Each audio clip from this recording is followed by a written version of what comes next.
Everyone, welcome to Lasha cooking channel. ನಾನಿವತ್ತು ನಿಮಗೆ ಮರವಾಯಿ ಸುಕ್ಕ ಮಾಡೋದನ್ನು ತೋರಿಸ್ಕೊಡ್ತಾ ಇದ್ದೀನಿ. ಇದು ಮಂಗಳೂರು ಕಡೆ ತುಂಬಾ ಫೇಮಸ್ ಆದಂಥ ಒಂದು ರೆಸಿಪಿ. ಇದು ಊಟದ ಜೊತೆ ಸೈಡ್ ಡಿಶ್ ಆಗಿ ತಿನ್ನೋದಕ್ಕೆ ತುಂಬಾ ಟೇಸ್ಟಿಯಾಗಿರುತ್ತೆ.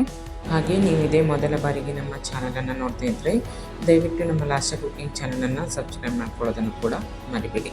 ಬನ್ನಿ ಇದನ್ನು ಹೇಗೆ ಮಾಡೋದು ಅಂತ ತೋರಿಸ್ಕೊಡ್ತಾ ಇದ್ದೀನಿ. ಮೊದಲಿಗೆ ನಾನಿಲ್ಲಿ ಒಂದು ಮಸಾಲೆಯನ್ನು ರೆಡಿ ಮಾಡ್ಕೊಳ್ತಾ ಇದ್ದೀನಿ.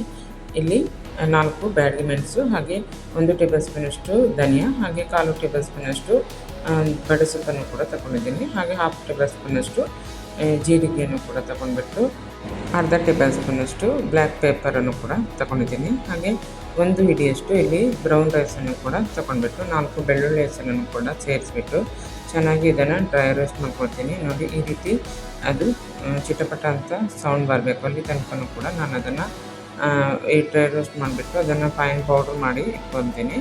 ನೆಕ್ಸ್ಟ್ ಇಲ್ಲಿ ಒಂದು ಕಡಾಯಿನ ತೊಗೊಂಡ್ಬಿಟ್ಟು ಅದಕ್ಕೆ ಎಣ್ಣೆಯನ್ನು ಸೇರಿಸಿ 1 ಈರುಳ್ಳಿಯನ್ನು ಕೂಡ ಚಿಕ್ಕದಾಗಿ ಕಟ್ ಮಾಡಿ ಸೇರಿಸಿದ್ದೀನಿ. ಹಾಗೆ 2 ಹಸಿಮೆಣಸು, ಹಾಗೆ 1 ಚಿಕ್ಕ ಟೊಮೆಟೊ, ಕರಿಬೇವಿನ ಎಲೆಗಳನ್ನು ಕೂಡ ಸೇರಿಸ್ಬಿಟ್ಟು ಇಲ್ಲಿ ನಾನು ಸುಮಾರು 1 ಬೌಲಷ್ಟು ಈ ಮರವಾಯಿ ಅಥವಾ ಚಿಪ್ಪಿಕಲ್ಲನ್ನು ತಗೊಂಡಿದ್ದೀನಿ.